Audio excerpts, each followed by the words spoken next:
ఎన్నడు విడువని ప్రేమ నిన్ను చేరే క్షణము రాదా, నీడగా నాతో నిలిచే నీ కృపయే నాకు చాలును. మన ప్రభు అయిన యేసుక్రీస్తు నామమున వందనాలు తెలియజేసుకుంటూ ఉంటున్నాను. గత వారముతో మనల్ని దేవుడు కాచి కాపాడి తన సజీవమైన రెక్కల చాటున భద్రపరిచి మరొక ఉపవాస కూడికలో చేరి దేవుని స్తుతించుటకు, దేవుని ఆరాధించుటకు దేవుడిచ్చిన చక్కని అవకాశానికై దేవుడికి వందనాలు తెలియజేసుకుంటూ ఉంటున్నాను. మరి కూడి వచ్చిన సంఘ బిడ్డలందరికీ మరొకసారి ధన్యవాదాలు తెలియజేసుకుంటూ ఉంటున్నాను. ఈ దినముందు దేవుడు మన కొరకు సిద్ధపరిచిన వర్తమానమును విని దైవాశీస్సులు పొందుకుందాం. ముందుగా చిన్న ప్రార్థన చేసుకొని వాక్యంలోకి వెళదాం. మహాపరిశుద్ధుడా, ప్రేమ స్వరూపి, నీకు వందనాలు. ఇంతవరకు మమ్మల్ని కాచి కాపాడి నిసర్జమైన రెక్కల చాటున భద్రపరిచినందుకు వందనాలయ్యా.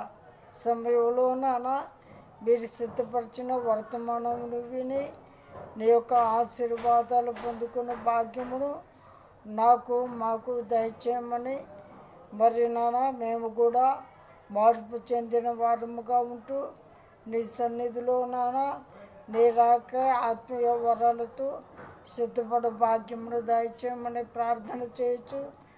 యేసుక్రీస్తు నామములో అడిగి వేడుకుంటున్నాం తండ్రి, ఆమేన్. మన ప్రభు అయిన యేసుక్రీస్తు నామమున కూడి ఉంటున్న బిడ్డలకు మరొకసారి వందనాలు తెలియజేసుకుంటూ ఉంటున్నాను.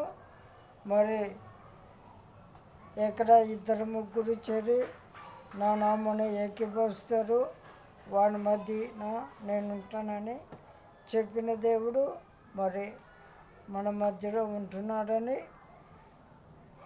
మనము నమ్మి మన మధ్యలో ఉండి వాక్యం ద్వారా మనతో మాట్లాడుతూ ఉంటున్నాడని విశ్వసించి వాక్యం శ్రద్ధగా వినాలని ప్రభు పేట కోరుతూ ఉంటున్నాను. అయితే ఇక్కడ దేవుడు మనకు ఏర్పాటు చేసిన అంశాన్ని ముందుగా మనము చూసినట్లయితే సమరయ స్త్రీ చివరి భాగం గొంగలి పురుగు అనే మాటలను మనము నేర్చుకొని ఉంటున్నాం. మరి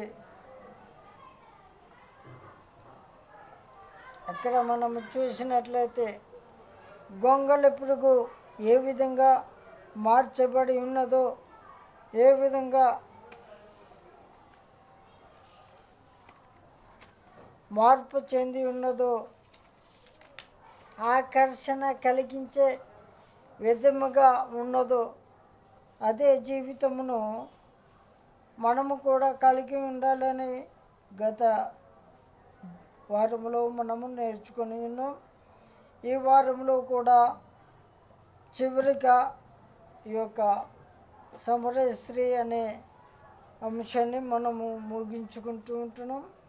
ప్రభు చిత్తమైతే మరొక అంశాన్ని మనము దేవుని పేరిట వినడానికి మనము సిద్ధముగా ఉందాం. మరి చివరి ఈ యొక్క సమరయ స్త్రీ అనే అంశాన్ని ముగించుకోబోతూ ఉంటున్నాం. మరి చివరి మాటలను మనము ఈ యొక్క అంశంలో చూసుకొని మనం ముందుకు వెళదాం. సమరయ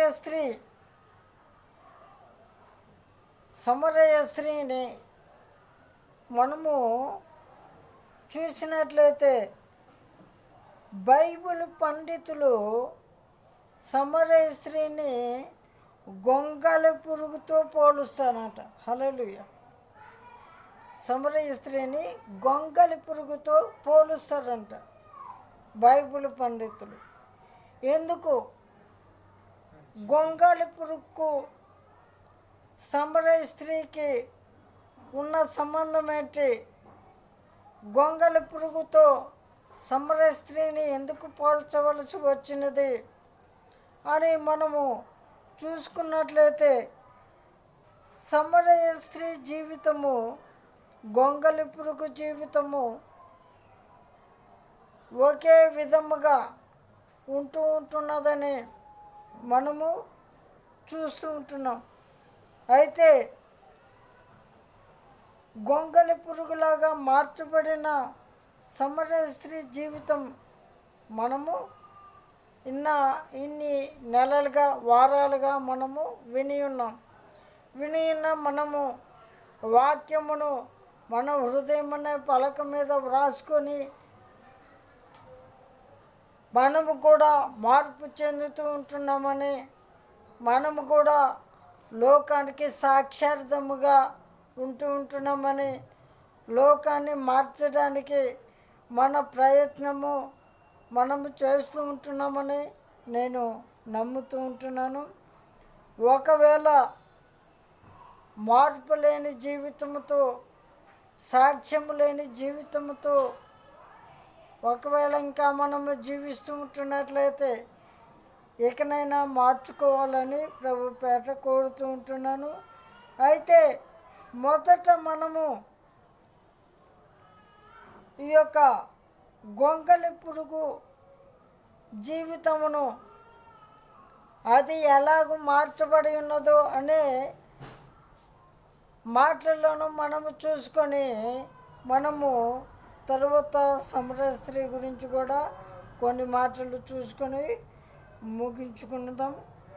అయితే గొంగలి పురుగు చూసినట్లయితే ఇది ఎవరికి ఇష్టం లేని అసహ్యమైన పురుగు.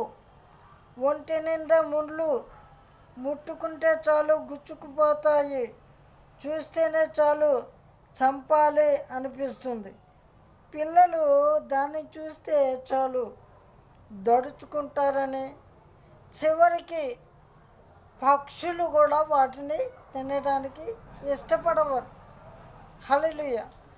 అన్ని పురుగులను తినేస్తూ ఉంటాయి, కానీ ఇది ఈ యొక్క గొంగలి పురుగు చూసినట్లయితే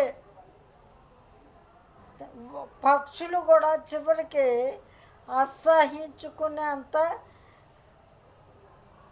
వ్యర్థమైన, అసహ్యమైన పురుగు అన్నమాట ఈ యొక్క గొంగలి పురుగు. హల్లెలూయా.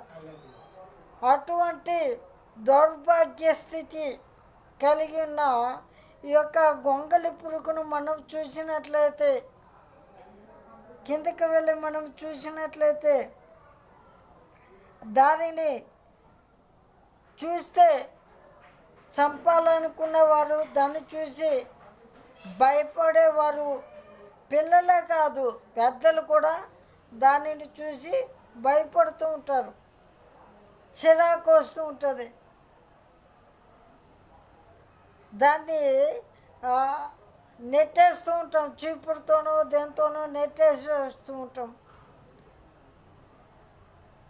కాలికి చెప్పులు వేసుకొని తొక్కి చంపేస్తూ ఉంటాం. హల్లెలూయా. అంత అసహ్యము పుట్టిస్తుంటున్నది మనుషులకు, పక్షులకు కూడా అసహ్యాన్ని పుట్టించే జీవితాన్ని కలిగి ఉంటున్న ఈ గొంగలి పురుగు జీవితమును మనము చూసినట్లయితే అది పక్షులు కూడా దానిని తినడానికి ఇష్టపడని స్థితిలో ఉంటున్న ఈ పురుగు చివరికి అది మార్పు చెందిన తర్వాత తన జీవితమును మనము చూసుకుందాం. అయితే అవి పుట్టిన తర్వాత పచ్చని ఆకులను తిని తద్వారా త్వరగా ఎదుగుతాయంట. అలుపు లేకుండా ఆహారం కోసం తిరిగి పచ్చదనాన్ని ఖాళీ చేస్తాయంట. కొంచెం ఎదిగిన తర్వాత తనలాంటి పురుగులతో కలిసి చెట్టు కాండానికి పట్టి మొదటిగా చెట్టు బెరడును, తర్వాత మొక్కలో ఉన్న జీవాన్ని పీల్చేస్తూ ఉంటాయి. ఈ రకంగా మొక్కలను పాడు చేసే ఒక రకమైన చీడ పురుగు.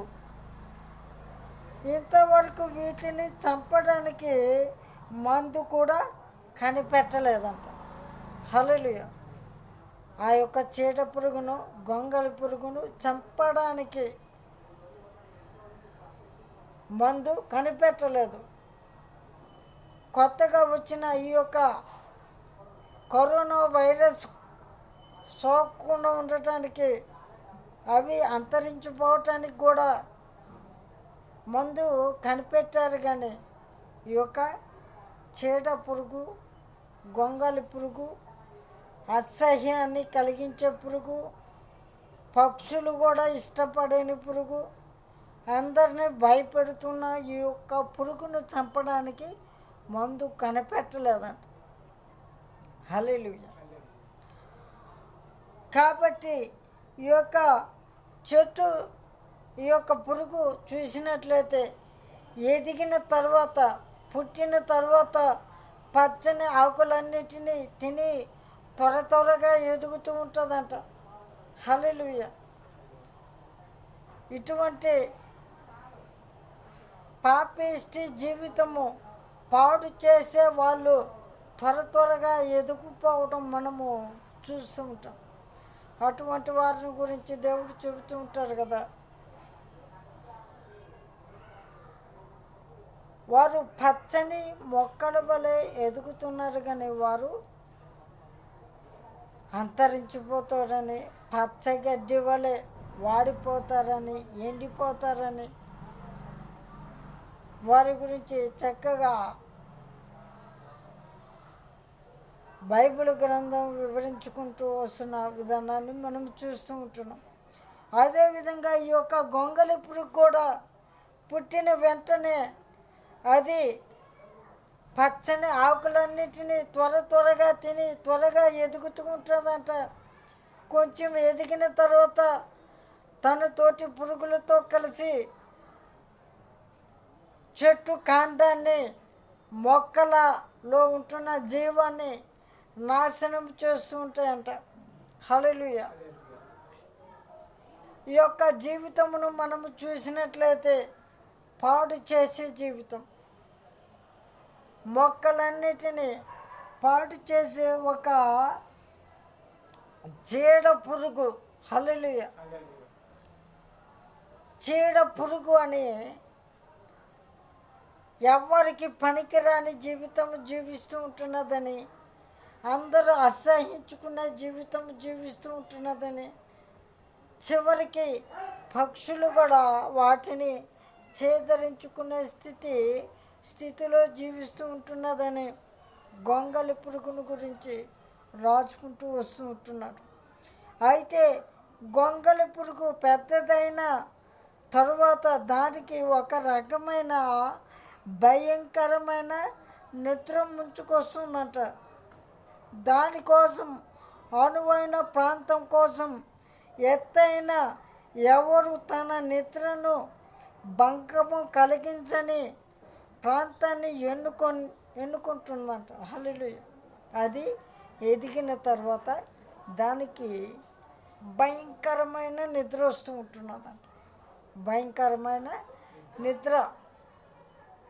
ఆ నిద్ర వస్తుంది కదా అని అమాంతంగా పడుకోదు. కానీ అది నిద్రపోతుంటే దానిని ఎవరు డిస్టర్బ్ చేయకుండా సమృద్ధిగా తనివి తీరా తని నిద్ర దాహము లేక నిద్ర ఆహారము, నిద్ర ఆకలి తీరేంతవరకు ఎవరు తనను డిస్టర్బ్ చేయకూడదని ఒక ప్రత్యేకమైన ప్రాంతాన్ని, ఎవరు తనను డిస్టర్బ్ చేయకుండా లేక ఎవరికి డిస్టర్బ్ కలగకుండా, ఎవరికన్నా అడ్డం వస్తే దానిని పక్కకి జరిపి దాని నిద్ర చెడగొట్టే పరిస్థితులు ఏర్పడకుండా, తన నిద్రకు డిస్టర్బ్ కలగకుండా చాలా జాగ్రత్త పడి, ఎత్తైన స్థలములో ఉంటే నన్ను ఎవరు డిస్టర్బ్ చేయరు. నేను చక్కగా నిద్రపోవచ్చు, తనివి తీరా నిద్రపోవచ్చు అని ఆలోచించి చెట్టుపైకి ఎక్కి ఎత్తైన ప్రదేశాలలో, చెట్టే కాదు ఎత్తైన ప్రదేశాలలో అది తన ఇక్కడ చూసినట్లయితే తన నోటి నుండి లాలా జలంతో తన చుట్టూ గూడు కట్టుకుంటుందంట. తన నోటి నుండి వచ్చు లాలా జలంతో చుట్టూ గూడు కట్టుకుంటూ ఉంటుందని ఇక్కడ చక్కగా రాసుకుంటూ వచ్చాడు. హల్లెలూయా.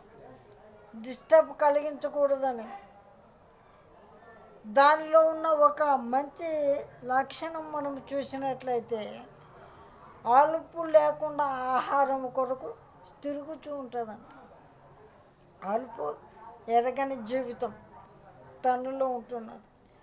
చూడటానికి అసహ్యాన్ని కలిగించిన అలుపు ఎరగని స్థితిని కలిగి ఉంటున్న మంచి తనాన్ని మనం చూస్తూ ఉంటున్నాం. అయితే తన గూడు కట్టుకున్న తర్వాత ఒక్కసారి గూడులోనికి వెళ్ళిన తర్వాత ఆహారంను లోకాన్ని మర్చిపోయి సుదీర్ఘమైన నిద్రపోతుందని, ఆ నిద్రలో తనకి రూపాంతరం జరుగుతుందని, నవజీవనము కలుగుతుందని, గొంగళి పురుగు చనిపోయి అందమైన సీతాకోక చిలుకగా బయటికి వస్తుందని ఆ యొక్క గొంగళి పురుగును గురించి చెబుతూ ఉంటున్నాను. ఒకసారి తాను కట్టుకొని ఉన్న గూడులోనికి వెళ్ళి నిద్రించిన తర్వాత ఎంతకాలం అయితే అది నిద్రిస్తూ ఉంటుందో అంతకాలము లోకాన్ని, నిద్రను మర్చిపోతూ ఉంటున్నదని ప్రత్యేకంగా చూసినట్లయితే గొంగళి పురుగుగా ఉంటున్న తన జీవితాన్ని మార్చుకొని అందరూ అసహించుకొని చంపేయాలి, నెట్టేయాలి, దాన్ని చూడటానికి కూడా ఇష్టపడని జీవితాన్ని కనీసం పక్షులు కూడా తినడానికి ఇష్టపడని తన పాత రోత జీవితాన్ని మార్చివేసుకొని అసహ్యాన్ని పుట్టించే తన పాత రోత జీవితంలో చనిపోయి సీతాకోక చిలుకల నవజీవనం పొందుకొని బయటికి వస్తూ ఉంటున్నదంట. హల్లెలూయా. ఇంతవరకు ఎంతమంది అయితే ఆ యొక్క గొంగళి పురుగును చూసి అసహించుకోవటం, కాలితో తొక్కి చంపేయడం, దానిని చూసి దడుచుకోవడం, పిల్లలు దాన్ని చూసి దడుచుకోవడం చేస్తూ ఉంటున్నారు. ఇప్పుడు మార్పు చెందిన తర్వాత పిల్లలు దాన్ని చూసి దాని వెంట పరిగెడుతూ ఉంటున్నారంట. హల్లెలూయా. దాన్ని పట్టుకోవాలి, దానితో ఆడుకోవాలి, దాన్ని చేజిక్కించుకోవాలి, అవసరమైతే నా ఇంట్లో పెట్టుకోవాలి, దాన్ని పెంచుకోవాలి అన్న ఆశ కూడా కలిగి ఉంటారంట. హల్లెలూయా. ఇంతవరకు దాన్ని చూస్తే అబ్బో అని దాన్ని ఏదో సింహాన్ని చూసి భయపడిన పిల్లలు దాన్ని చక్కగా పట్టుకొని చేతిలో వేసుకొని దాన్ని ఇంట్లో పెంచుకోవటానికి కూడా ఇష్టపడే అంత ఆకర్షణ కలిగి ఉంటున్నదంట మార్పు చెందిన గొంగళి పురుగు. హల్లెలూయా. అయితే ఇక్కడ మనం చూసినట్లయితే ఆ యొక్క నేల మీద, చెట్ల మీద ప్రాకే పురుగు ఇప్పుడు ఆకాశంలో రెక్కలతో ఎగురుతుందని, ఒకరోజు అందరూ తనను చూసి అసహించుకున్న గొంగళి పురుగు మరలా మరలా చూడాలనిపించేటట్లు మారిపోతుందని పిల్లలు చూసి దడుచుకోకుండా దానితో ఆడుకోవాలని, దాన్ని పట్టుకోవాలని లేదా దాన్ని పెంచుకోవాలని అనిపించే అంత ఆకర్షణ కలిగిన జీవితంతో, మార్పు చెందిన జీవితంతో బయటికి వస్తూ ఉంటున్నదని మనము ఆ యొక్క గొంగళి పురుగును చూస్తూ ఉంటున్నాం. అయితే అటువంటి ఆకర్షణ కలిగించే జీవితమును జీవించుటకు ఆ యొక్క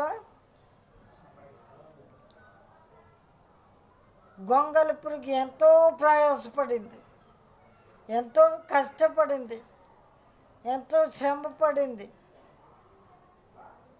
ప్రత్యేకమైన స్థలం చూసుకుంది. ఇక్కడైతే ఎవరు నన్ను డిస్టర్బ్ చేయరు, ఇక్కడైతే నేను సమృద్ధిగా ఉండొచ్చు లేదా లోకాన్ని మర్చిపోవచ్చు, నా పాత జీవితాన్ని మార్చుకోవచ్చు, నన్ను అందరూ అసహించుకునే జీవితాన్ని మార్చుకోవచ్చు, అందరూ ఆకర్షించుకునే విధముగా మార్పు చెంది బయటికి రావచ్చు అని ఇలాగ ఎన్నో ఆలోచనలతో కష్టపడి ఎత్తైన స్థలాన్ని ఎన్నుకొని కష్టపడి గూడు కట్టుకొని కొన్ని నెలలు లేక కొన్ని వారాలు ప్రయాసపడి తన పాత జీవితాన్ని వదిలిపెట్టి నూతన జీవితంతో బయటకు వస్తూ ఉంటున్నదని మనము ఆ గొంగళి పురుగును చూస్తూ ఉంటున్నాం. అయితే ఇక సమరయ స్త్రీ జీవితంలో కూడా ఇదే జరిగింది. ఒకరోజు ప్రజలతో వ్యభిచారిగా, క్యారెక్టర్ లేని స్త్రీగా, బజారు మనిషిగా, అంటరాని దానిగా, వెలివేయబడిన దానిగా ఎంచబడ్డ సమరయ స్త్రీ బావి దగ్గర యేసయ్య దగ్గర రక్షణ పొంది తన పాపపు కుండను అక్కడే వదిలేసింది. భయంకరమైన వ్యభిచారం, అబద్ధాలు, ఎందరినో తన కంటి చూపుతో ఆకర్షించిన తన మోహపు చూపు అండి వదిలేసింది. గొంగళి పురుగుకుండే ముళ్ళు పోయి రెక్కలు కలిగి ఎగరడం ఎలా ప్రారంభించిందో అలాగే తన పాపిష్టి జీవితాన్ని వదిలేసిందంట. వ్యభిచార జీవితాన్ని వదిలేసింది, పాపపు కుండను వదిలేసింది. ప్రభువా, నేను ఇంకా ఈ పాపం జోలికి వెళ్ళను అని అక్కడే తన పాపము అనే కుండను పగలగొట్టి ఊరిలోనికి వెళ్ళి సిగ్గు విడిచి నేను చెప్పుకుంటే నన్ను ఎలాగ చూస్తారో అని ఏమాత్రం ఆలోచించకుండా నా ప్రభువు నన్ను దర్శించాడు, నా రక్షకుడు నన్ను దర్శించాడు, నా రక్షకుడు నా పాపాన్ని బట్టబయలు చేశాడు, నేను సీక్రెట్గా చేసినవన్నీ నాతో చెప్పాడు, ఇకనైనా నా పాత రోత జీవితాన్ని వదిలిపెట్టాలి అని అక్కడే ఆ బావి దగ్గరే రక్షణ పొందిందంట. యేసయ్యతో పాప క్షమాపణ పొందింది, సాక్షిగా మారింది, ఆ ప్రాంతమంతటిని మార్చింది. హల్లెలూయా. ఆ ప్రాంతమంతటికి తన పాపిష్ట జీవితాన్ని సిగ్గుపడక పాపిష్ట జీవితాన్ని ఒప్పుకొని విడుదల పొంది రక్షణ పొంది అనేకులను మార్చి ఆ ఊరి వారందరికీ ఒక వెన్నుముక్కగా మారింది. హల్లెలూయా. మన శరీరమునకు వెన్నుముక లేకపోతే మన జీవితము మన శరీరము ఎలాగూ నశించిపోతూ ఉంటుందో, ఆ వెన్నుముక ఉండటం వల్ల మన శరీరము ఎంత ఆరోగ్యంతో ఉంటుందో, అలాగే ఆ ప్రాంతమంతటికి సమరయ స్త్రీ ఒక వెన్నుముకగా మారింది, ఉపయోగపడే స్త్రీగా మారింది. హల్లెలూయా. గొంగళి పురుగును చూసి చంపేయాలి అని దడుచుకొని అసహించుకున్న జనులు ఇప్పుడు ఆ స్త్రీ మాకు కావాలి అని ఆమె జీవితాన్ని, ఆమె యొక్క మార్పు చెందిన జీవితాన్ని ఇప్పుడు ఇష్టపడుతూ ఉంటున్నారు, ఆమెను చూడాలని ఆశపడుతూ ఉంటున్నారంట. హల్లెలూయా. మార్పు చెందని జీవితంలో ఉన్నప్పుడు సమరయ స్త్రీ కనిపిస్తే హేళన చేస్తూ పాపిష్టిది వచ్చిందిరా అని ఏ విధంగా అయితే దూషించేవారు దూషించడం, చంపాలనుకున్న వారు కూడా ఉన్నారు. అయితే ఇప్పుడు మార్పు చెందిన తర్వాత తనను చూడాలని, తనతోనే జీవితాన్ని కొనసాగించాలని, తను వారి పాపపు జీవితంను మార్చి పరలోకములో హక్కు సంపాదించి పెట్టిన గొప్ప వ్యక్తిగా ఇప్పుడు సమరయ స్త్రీని చూస్తూ ఉంటున్నారంట. హల్లెలూయా. అటువంటి జీవితం నీవు నేను కలిగి ఉండాలి. మనము చెప్పుకోవట్లేదు కానీ మనలను చూసి అసహించుకునేవారు చాలామంది ఉన్నారు. మన ఎదుట పొగడొచ్చు,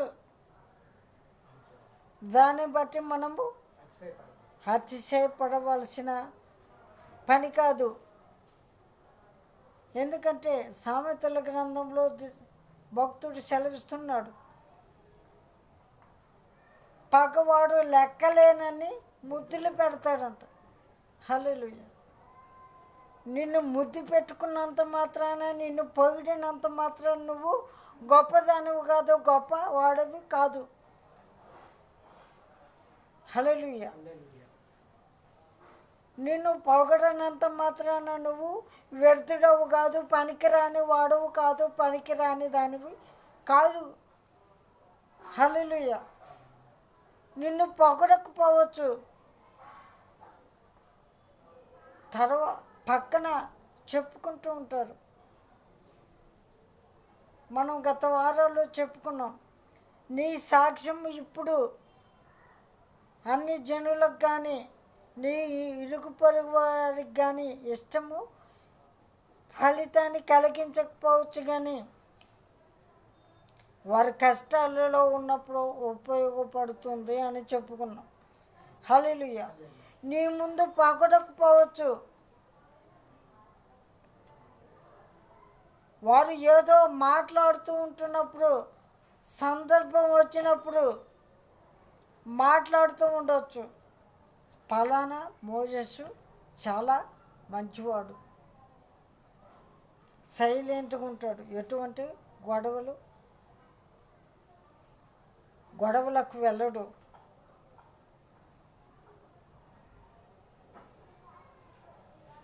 అతడు అసలు మాట్లాడు, అతన్ని చూస్తే ఇతనికి మాటలు వచ్చా రావా అన్నట్లుగా ఉంటాడు అని పక్కన చెప్పుకుంటారు నీ మంచితనంలో గురించి. హల్లెలూయా. కనుక మనము దేనిని నమ్మాలో దేనిని నమ్మకూడదో, ఎలాగూ జీవించాలో ప్రభువుని అడిగి మనము చూసుకోవాలి. హల్లెలూయా. అయితే సమరయ స్త్రీని మార్చిన దేవుడు ఇక్కడ మనము చూసినట్లయితే పాపపు జీవితాన్ని విడిచిపెట్టిన సమరయ స్త్రీ సాక్షార్థమైన బ్రతుకు కలిగిందని అందరూ చేదరించుకున్న సమరయ స్త్రీని ఇప్పుడు అందరూ కావాలని కోరుకునేలాగా మారిపోయిందని గ్రామానికి ఒక వెన్నుముకగా మారిపోయిందని ఇప్పుడు యేసయ్యను ఆహ్వానించినప్పుడు, పాపాన్ని విడిచిపెట్టినప్పుడు, ఆ పాపపు జీవితాన్ని సిగ్గు విడిచి అందరికీ చెప్పినప్పుడు ఆ యొక్క సమరయ స్త్రీ జీవితం మార్చబడింది. ఎప్పుడు మార్చబడింది? దేవుణ్ణి తనలోనికి ఆహ్వానించినప్పుడు. హల్లెలూయా. దేవుని మాటలను ఇతరులతో చెప్పగలిగింది ఎప్పుడు? తన జీవితంలోనికి దేవుణ్ణి ఆహ్వానించినప్పుడు. నీవు నేను ఆ సమరయ స్త్రీ వలె మార్పు చెందిన వారమై సిగ్గుపడక మన పాత రోత జీవితాన్ని విడిచి ప్రభువును ఆహ్వానించి మన జీవితంలోనికి ఎప్పుడైతే అటువంటి జీవితం కలిగి ఉంటామో, ఎప్పుడైతే ప్రభువును ఆహ్వానిస్తామో, ఆ సమరయ స్త్రీని మార్చిన దేవుడు నిన్ను కూడా మార్చగలరు. నీ జీవితంలో కూడా గొప్ప అద్భుతాన్ని చేయడానికి ఆయన సిద్ధముగా ఉన్నారని. అయితే ఆయనకు నీ జీవితాన్ని సంపూర్ణముగా సమర్పించుకోవాలని, గొంగళి పురుగుల ఆ గూడులో సమాధి అయిపోవాలని, నీ పాపపు జీవితాన్ని ఒప్పుకొని దానిని బాప్తిస్మము ద్వారా సమాధి చేయాలని, అప్పుడు క్రీస్తులోనికి బాప్తిస్మము నీవు పొంది క్రీస్తు కూడా బ్రతికింపబడతావని, పునరుత్థానం పొందుతావని దేవుని వాక్యము సెలవిస్తూ ఉంటున్నాను. హల్లెలూయా. కనుక నీవు నేను మార్పు చెందాలి. గొంగళి పురుగు వలె మార్పు చెందాలి. సమరయ స్త్రీ వలె సంపూర్ణముగా మన జీవితాన్ని దేవునికి సమర్పించి మన జీవితంలోనికి దేవుణ్ణి ఆహ్వానించాలి. ఇక్కడ మనము చూసినట్లయితే పరిశుద్ధ గ్రంథము రోమా పత్రిక 6వ అధ్యాయము 3 నుండి 9 వచనాలు మనము చదువుకొని ముగించుకుందాం. క్రీస్తు యేసులోనికి బాప్తిసం పొందిన మనమందరము, క్రీస్తు యేసులోనికి బాప్తిస్మం పొందిన మనమందరము ఆయన మరణంలోనికి బాప్తిసం పొందుతామని మీరు ఎరుగరా? ఆయన మరణములోనికి బాప్తిస్మం పొందితమని మీరు ఎరుగరా? కాబట్టి తండ్రి మహిమ వలన క్రీస్తు మృతుల్లో నుండి ఎలాగూ లేపబడును, క్రీస్తు మృతులలో నుండి ఎలాగూ లేపబడిను, అలాగే మనము నూతన జీవము పొందిన వారమై, అలాగే మనము నూతన జీవితము పొందిన వారమై నడుచుకున్నట్లు మనం బాప్తిసం వలన మరణములో పాలు పొందుటకై ఆయనతో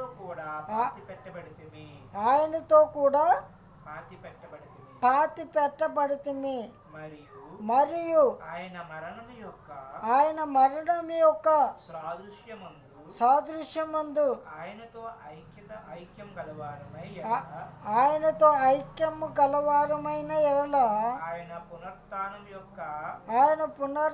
యొక్క సాదృశ్యమందును ఆయనతో ఐక్యము కలగవారమై ఉందుము. హల్లెలూయా. మనం ఇంకను పాపమునకు దాసులము కాకుండానట్లు, పాప శరీరము నిరర్ధకమగునట్లు మన ప్రాచీన స్వభావమును ఆయనతో కూడా సిలువ వేయబడిన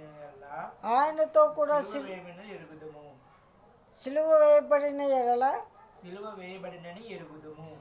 వేయబడినని ఎరుగుదుము. చనిపోయిన వాడు పాప పాప విముక్తి పొందడని తీర్పు పొంది ఉన్నాడు. తీర్పు పొంది ఉన్నాడు. మనం క్రీస్తుతో కూడా చనిపోయిన ఎడల మనం క్రీస్తు కూడా చనిపోయిన ఎడల మృతుల్లో నుండి లేపిన క్రీస్తు మృతుల్లో నుండి లేపిన క్రీస్తు ఇకను చనిపోడనియు ఇకను చనిపోడనియు మరణమునకు ఇకను ఆయన మీద ప్రభుత్వం లేదనియు మరణమునకు ఇక ఆయన మీద ప్రభుత్వం లేదనియు ఎరిగి ఆయనతో కూడా జీవించుచున్నామని నమ్ముచున్నాము. ఆయనతో కూడా జీవించుచున్నామని నమ్ముచున్నాము. హల్లెలూయా, హల్లెలూయా. ఇక్కడ చూసినట్లయితే మనము పాపం ఎప్పుడైతే ఒప్పుకుంటామో, ఎప్పుడైతే బాప్తిస్మం పొందుతామో, అప్పుడు క్రీస్తుతో కూడా మనము సిలువ వేయబడిన వారమని, ఆత్మీయ జీవితంలో ఆయనతో కూడా బ్రతికిన వారమని, ఆయనతో కూడా రాజ్యము చేస్తామని, ఆయనతో కూడా పరలోకంలో ఉంటామని, ఆయనతో కూడా సింహాసనం మీద ఉంటామని, ఆయనతో కూడా 1000 ఏళ్ళ పెండ్లి విందులో పాలు పొందుతామని, ఆయనతో కూడా 1000 సంవత్సరాలు రాజ్య పరిపాలన చేస్తామని దేవుని వాక్యము సెలవిస్తుంది. ఎప్పుడు? బాప్తిస్మము అనే ప్రక్రియ ద్వారా మనము చనిపోయినప్పుడు మాత్రమే. హల్లెలూయా. కనుక ఇంకా మనము రక్షణ పొందలేని వారముగా ఉన్నట్లయితే రక్షణ పొంది ప్రభు బలలో పాలు పొందే బిడ్డలమ్మగా ఉండాలి. ఎందుకంటే ఇక్కడ చూసినట్లయితే ఎప్పుడైతే మనము బాప్తిస్మం పొందుతామో అప్పుడు నీ జీవితం సీతాకోక చిలుకలా మారిపోతుంది. నీ భాష, నీ ప్రవర్తన, నీ అలవాట్లు అన్నీ మారిపోతాయి. ప్రజల్ని ఆకర్షించడానికి ప్రయత్నించిన సమరయ స్త్రీ రక్షింపబడింది. ఎలా ప్రజలకు సాక్ష్యం చెప్పడం మొదలుపెట్టిందో ఆ మార్పు నీకు రావాలి. అయితే నేడే యేసునొద్దకు రా, నీ జీవితాన్ని ప్రభువుకివ్వు, ఆయన చేతులకు సంపూర్ణముగా నీ జీవితాన్ని సమర్పించుకో. దేవుడు నీ జీవితంలో అద్భుతాన్ని చేయడానికి సిద్ధముగా ఉన్నాడు. ఎప్పుడు? నీవు ఆయన చేతిలో నీ జీవితాన్ని సంపూర్ణముగా పెట్టినప్పుడే. హల్లెలూయా. నేను సంపూర్ణముగా ఆయన జీవితంలో నా జీవితమును పెట్టాను అని మాటలతో చెప్పడం కాదు. హల్లెలూయా. క్రియల ద్వారా ఉండాలి. అప్పుడు మాత్రమే దేవుడు నీ జీవితంలో అద్భుతం చేస్తాడు. హల్లెలూయా. సపోజ్ ఇప్పుడు ఒక ఫోను నా దగ్గర ఉంది, ఆ ఫోన్ నీకు ఇచ్చేసాను అన్న తర్వాత నేను దాన్ని ఇంకా పట్టుకోకూడదు. ఇప్పుడు మనకు ఒక అప్పు ఉంది, అప్పు నేను ప్రభువు చేతులకు అప్పచెప్పాను, నాకు ఇంకా అప్పు లేదు అని దాని గురించి నువ్వు ఆలోచించకూడదు. అదే సంపూర్ణముగా నీవు దేవుని చేతికి నీ సమస్యను అప్పగించినట్టు. హల్లెలూయా. అటువంటి జీవితం కలిగి జీవించినట్లయితే నిన్ను నన్ను దేవుడు గొప్పగా మార్చబోతూ ఉంటున్నాడు. కాబట్టి అటువంటి జీవితము జీవించాలని, ఆ విధంగా ప్రభువుకు మన జీవితాన్ని సమర్పించాలని, సీతాకోక చిలుక వలె మార్పు చెందాలని, సమరయ స్త్రీ వలె ప్రభువును మన హృదయంలోనికి ఆహ్వానించాలని, మనం నివసిస్తున్న ప్రాంతానికి ఆ సమరయ స్త్రీ ఆ ప్రాంతానికి ఎలాగ వెన్నెముకగా మారిందో మనం నివసిస్తున్న ప్రాంతానికి సాధ్యమైతే మన దేశమంతటికి మనము వెన్నుముకగా మారే జీవితాన్ని దేవుడు మనకు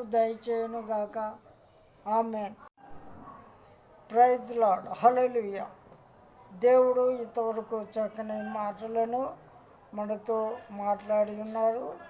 మరి విన్న మీరందరూ కూడా వాక్యమును హృదయం అనే పలక మీద వ్రాసుకొని వాక్య ప్రకారము మనము అందరం కూడా సంప్రదాయ స్త్రీ వలె మార్పు చెందిన వారముగా ఉంటూ మన హృదయాలను ప్రభుకు సంపూర్ణముగా సమర్పించుకొని ఆత్మీయ వరాలతో సిద్ధపడుచు సమయాన్ని సద్వినియోగం చేసుకుంటూ ఆయన రాకై ఎదురు చూడాలని ప్రభుపేట మీ అందరినీ ప్రేమపూర్వకంగా కోరుకుంటూ ఉంటున్నాను. వాక్య ప్రకారము మనము నడుచులాగిన మాట్లాడిన వాక్యాన్ని బట్టి దేవునికి ప్రార్థన చేద్దాం. మహాపరిశుద్ధుడా, ప్రేమ స్వరూపి, నీకు వందనాలు. ఇంతవరకు చక్కని మాటలు నాతో మాట్లాడిన దేవా నీకు వందనాలు.